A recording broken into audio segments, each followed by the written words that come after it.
अस्सलाम वालेकुम नाज़रीन, शाहिद चौधरी ऑफिशियल के साथ मैं हूं आपका मेज़बान अब्दुल्ला तनवीर। नाज़रीन, आज एक ऐसा अफसोसनाक वाक़या, बल्कि इंसानियत सोज वाक़या आप इसको कह लें, बल्कि आप ये कह लें कि ये वाक़या सुन के मतलब मुझे ऐसे फ़ील हुआ है कि हम तकरीबन कोई 16वीं-17वीं सदी में क्या हम फिर से वापस चले गए हैं। वाक़या कुछ ऐसे पेश है कि केपीके के शहर नौशेरा में एक नौमौलूद बच्ची को उसके बदबख्त बाप की जानिब से जिंदा कब्रिस्तान में गड्ढा खोदा जाता है, उसके अंदर दफना दिया जाता है और ऊपर मिट्टी डाल दी जाती है। और बाप की तरफ से यही कोशिश थी कि मैं अपनी बच्ची को जिंदा दफन कर दूंगा, तकरीबन कुछ देर के बाद इसकी सांसें बंद हो जाएंगी और किसी को पता नहीं चल पाएगा। लेकिन खुशकिस्मती की बात यही बात कि खुदा जिसको रखे उसको कौन चखे। वहाँ पे एक बच्चा आया हुआ था, कुछ लोग आए हुए थे बल्कि गालिबन वहाँ पे ना फातह ख्वानी के लिए। उन्होंने बच्ची की आवाज़ें सुनी कि मतलब मिट्टी के अंदर से, कब्र के अंदर से इन शॉर्ट, वहाँ से आवाज़ें आ रही हैं बच्ची के रोने की। तो वो वहाँ पे जाते हैं, मिट्टी को साइड पे किया जाता है, तो वहाँ पे नन्ही सी छोटी सी कली थी जो कि उस गड्ढे के अंदर पड़ी हुई थी। वो ऑन द स्पॉट रेस्क्यू को कॉल कर देते हैं, बच्ची को रेस्क्यू किया जाता है, वहाँ पे हॉस्पिटल ले जाया जाता है। और वहाँ पे जब आपको पता है, ज़ाहिर सी बात है कि इस तरह की जो खबरें होती हैं अपने नवाही जो इलाके होते हैं वहाँ पे बहुत ज़्यादा फैल जाती हैं। वहाँ पे जब ये खबरें फैली हैं तकरीबन 12 से 13 और बाज़ जगह तो इन शॉर्ट 15 ख़ानदान भी कहे जा रहे हैं कि वहाँ पे आए थे जिन्होंने ये फरमाइश की थी कि ये जो बच्ची है ये आप हमें दे दें। अब वहाँ पे जो कायम जो जज साहिब थे उन्होंने हॉस्पिटल वालों को मना कर दिया था कि आपने अभी बच्ची किसी के हवाले नहीं करनी, बाकायदा इसका पूरा एक प्रोसेस किया जाएगा, देन हम सोचेंगे कि ये बच्ची किसको दें। तो वहाँ पे जो फाइल जज थे उन्होंने बच्ची का नाम अबिया रख दिया, वो जो नन्ही सी छोटी सी कली थी। और तकरीबन जो 12 से 15 ख़ानदान जो थे, जो इंटरेस्टेड थे कि बच्ची हम ले लें, उनके बाकायदा इंटरव्यू किए गए। उनमें से एक ख़ानदान, आप ऐसे कह सकते हैं, यू कैन से कि एक जो ख़ानदान था, वो जो शख्स थे वहाँ पे, वो गालिबन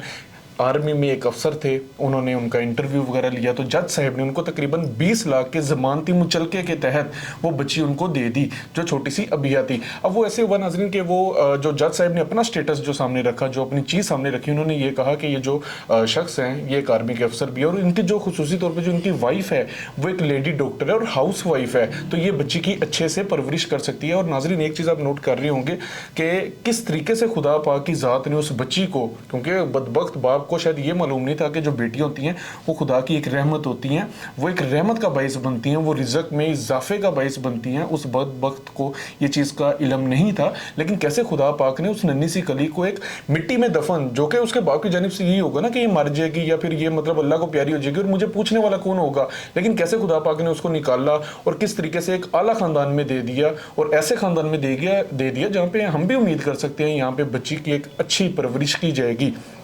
अच्छा नाज़रीन, यहाँ पे एक चीज़ और सामने आती है कि केपीके का आपको पता है, जो केपीके हमारा जो सूबा है, यहाँ पे मोस्टली यही कहा जाता है कि यहाँ पे जो लोग होते हैं दीनी तालीम बहुत ज़्यादा उनको दी जाती है, उनको बहुत ज़्यादा दीनी तालीम का एहसास होता है, उनको काफ़ी कुछ पता होता है। लेकिन फिर भी आप देखें कि ये जो वाक़या पेश आया बहुत ज़्यादा दर्दनाक वाक़या पेश आया और गालिबन तकरीबन ये जो नबी पाक के दौर से भी पहले जो आपको पता है अदवार गुजरे हैं जिसमें बेटियों को जिंदा दफना दिया जाता था और ये समझ के दफनाया जाता था कि जो बेटियाँ ये हम पर बोझ बनेंगी, हम इनकी परवरिश कैसे करेंगे, हम इनको कैसे पाले पोसेंगे, हमारे पास बेटा है ताकि हमें काम करके दे, कुछ पैसे हमें भी है। ये गलत सोच को आपको पता है नबी पाक ने ख़त्म भी किया था। और इसके हवाले से नबी पाक की आपको पता है कि एक हदीस भी है जिसमें नबी पाक ने फरमाया कि अगर आपकी 2 बेटियां या 2 से ज़्यादा बेटियां आप उनकी परवरिश करते हैं तो क़यामत वाले दिन उनके साथ अच्छा सलूक वगैरह से पेश आते हैं, उनका निकाह अच्छा करवाते हैं, परवरिश करते हैं, तो क़यामत वाले दिन आप मेरे साथ 2 उंगलियों को, आपको पता है उन्होंने इशारा करके कहा था कि इस तरीके से होंगे जैसे ये 2 उंगलियां हैं। तो नाज़रीन यहाँ से हमें एक सबक भी हासिल करना चाहिए कि जो बेटियां होती हैं ये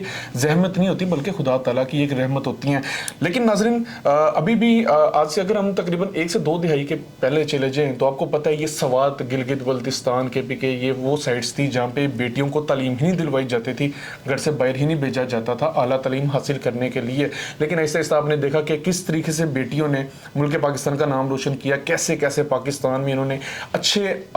यू कैन से कि अच्छे ओहदों पे ये जो बेटियां थी ये फाइज हुई हैं, जिसके बाद इन लोगों में भी शुक्र अल्हम्दुलिल्लाह सुबह अल्हम्दुलिल्लाह के कुछ शऊर आया कि भाई बेटों के साथ बेटियों की भी तालीम और तरबियत करना बहुत ज़्यादा ज़रूरी है। और अब आप देख रहे हैं कि आहिस्ता आहिस्ता ये चीज़ें हमारे नॉर्दर्न एरियाज़ में बहुत ज़्यादा बढ़ती जा रही हैं कि बेटियां भी पढ़ती हैं और बिलखुसूस वो बेटियां जिनको ये पढ़ाते हैं वो एक अच्छा नाम भी बनाती हैं, पाकिस्तान का नाम भी रोशन करती हैं। तो नाज़रीन ये कुछ चीज़ें थी जो कि मैं चाह रहा था कि मैं वजाहत करूँ, इसकी क्लैरिफिकेशन करूँ और बहुत ज़्यादा ज़रूरी भी है। लेकिन नाज़रीन एक चीज़ नोट करने वाली है कि वो बदबख्त बाप जो है जिसने बेटी को जिंदा गाड़ा है उसका पता क्यों नहीं चल पा रहा अभी तक। हालांकि आपको पता कि गोरकन वो लोग होते हैं कि अगर कब्रिस्तान में कोई चिड़िया कोई परिंदा पर भी मार दे, गोरकनों को पता होता है कि यहाँ से कुछ ना कुछ हुआ है। तो इनको चाहिए कि वहां पे जो लोग तफ्तीश कर रहे हैं, यकीनन वो लोग बहुत ज्यादा मेरे से ज्यादा उनका तजर्बा होगा, लेकिन मैं चाहूंगा कि अगर ये चीज है तो इसको भी आप अडॉप्ट कर सकते हैं, आप इस चीज को पकड़ सकते हैं कि गोरकन से लाजमी पूछा जाए कि इस टाइम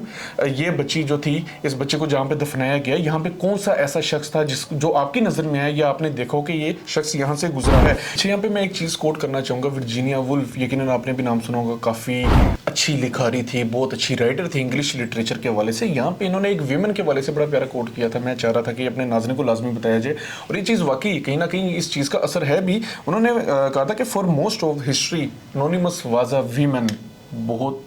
यू कैन से कि बहुत अच्छे तरीके से उन्होंने इस चीज़ को बयान किया था, और ये बात वाकई ही सच है और इसको मानना भी चाहिए। और नाज़रीन, बहरहाल अपने प्रोग्राम के इख्तिताम में मैं यही फिर से कहना चाहूँगा कि आप देखें, एक तरफ तो मतलब औरत ज़ात के हवाले से अगर हम बात करें, औरतों में से ही माएँ भी बनती हैं, जिसके बाद जो अगली जनरेशन होती है, आपको पता है किस तरीके से कौम की वो मोती परोती हैं, मोती पैदा करती हैं, जो कि अच्छी तरबियत हासिल करते हैं। तो इसी तरीके से दूसरी तरफ इसके बरक्स हम देखते हैं कि आए दिन, खुसूसी तौर पर इंडिया को अगर हम देख रहे हैं, तो आए दिन आपको पता है हवा की जो बेटी हैं दरिंदगी का निशाना बनती है। बल्कि पाकिस्तान में भी इस तरह के केसेस बहुत ज़्यादा आपको पता है सामने देखने में आते हैं। कभी किसी तरीके से ज्यादती कर दी जाती है, कभी किसी तरीके से इनका जिनसी इस्तेसाल कर दिया जाता है। तो यहाँ से मेरी भी इदारों से एक आखिरी गुजारिश होगी, इल्तमास होगी, और मैं चाहूँगा कि इदारों को इसके ऊपर एक्शन लेना चाहिए, ताकि मतलब ये जो चीज़ें हैं कम से कम ये ख़त्म हो सकें, क्योंकि इनकी इम्प्लीमेंटेशन होना बहुत ज़्यादा ज़रूरी होगा। क्योंकि ज़ुबान से जो बात की जाती है इतनी अहमियत नहीं रखती जब तक इसका इम्प्लीमेंट ना किया जाए ना। तो नाज़रीन, इदारों से मेरी ये गुजारिश होगी, एक तो ये जो इसका जो बाप है जिसने मतलब बेटी, नो मलूद बेटी को जिंदा गाड़ा, इसको पकड़ा जाए, इसको कैफरे किरदार तक पहुंचाया जाए, ताकि आने वाले जो वाक़यात होंगे, आने वाले जो अफराद होंगे, वो भी इससे इबरत हासिल कर सके। और दूसरा, लास्ट मेरी जो बात थी वो ये थी कि वो हमारी बहन बेटियां जिनके साथ जिनसी दरिंदगी की जाती है, अक्सर गैंग रेप आ जाता है, अक्सर कोई चीज़ आ जाती है, कभी फोर्सफुली इनके साथ रेप किया जाता है, तो इस तरह के जो अफराद होंगे इनको सरेआम फांसी दी जाए, इनकी लाश के सरेआम टुकड़े किए जाएं, ताकि हमारे पाकिस्तान, बिलखुसूस हमारे जो दीगर शहर हैं, जहाँ जिस तरह से लाहौर की बात कर लेते हैं, इस्लामाबाद, कराची आ जाता है, या फिर हमारे देहाती इलाके जो आ जाते हैं, जहाँ पे बच्चे जॉब की गर्ज से आगे जाती हैं, बाद में पता चलता है उन्हीं के साथ ही जिनसी दरिंदगी कर दी गई है। तो इस तरह के जो वाक़यात होंगे वो रुक सकेंगे। तो मेरी हुकूमत से ये गुजारिश भी होगी, इल्तमास भी होगी, खुदारा इस चीज़ के ऊपर लाजमी नज़रसानी की जाए, ताकि हमारे पाकिस्तान की जो यू कैन से कि जो पाकिस्तान की फ़िज़ा है ये भी बेहतर हो सके, और हमारा जो पाकिस्तान है ख़वातीन के हकूक़ के हवाले से ऊपर अपना नंबर लेकर आ सके। नाज़रीन, प्रोग्राम का फीडबैक ज़रूर दीजिएगा, और बेटी या बहन के हवाले से कोई भी एक अच्छी लाइन जो कि आप समझते हैं बड़ा ज़रूरी है, जो कि हमारे दीगर